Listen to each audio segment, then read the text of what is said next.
Hello everyone! My name's Reewyn and welcome to day 3 of my Dead by Daylight Bootcamp. Today, we're looking at how you find and hunt down survivors. Now, each killer has their own ability, which we'll explore on day 8, so today we'll go over the more general side.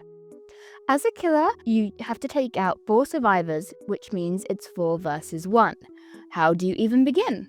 My first advice is to get some headphones. Dead by Daylight utilizes spatial sound, which means if you hear a survivor on your left, they'll be on your left. When you first load in, you need to locate survivors. The best technique for a starter is to check the generators. The ones nearest you will be highlighted, but it's better to go to the generator opposite you. Survivors are often quite smart in that they'll move away from the generators until you've checked it, so have a quick look around then too. Also, listen to the generators. If they're making a sound or the sound speeds up, that means someone has started doing it and is likely nearby.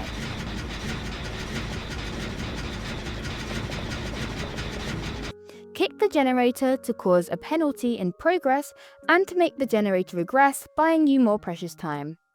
Another thing to keep an eye out for is visual cues. These happen when a survivor blows up a generator, when they fast forward a pallet, and other actions. Odds are, if you get there fast enough, you're likely to find a survivor or two around. One note that's important when it comes to chases is it's okay to give up sometimes.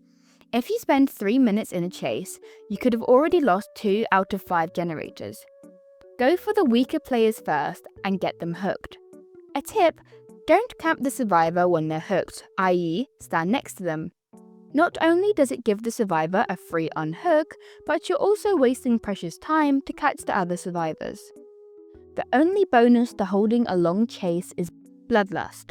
It is a status effect that increases your speed after being in a chase for more than 15 seconds. At 15 seconds, you get a boost of an extra 0.2 meters per second.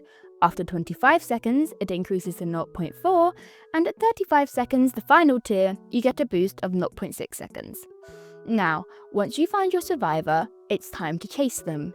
Now, this will take practice, but knowing a few things gives you a good boost at the start. I would recommend watching my videos on survivor plays as well as killer, and vice versa, as it's important to understand how the other team works, especially when it comes down to things like looping.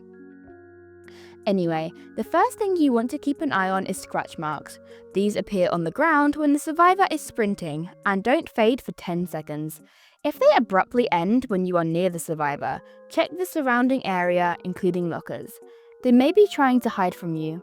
Other than this, try and keep your eye on the survivor as best you can. They'll try and be tricky, but you're better than that. Now, the survivor will likely try and trick you with vaults and pallets.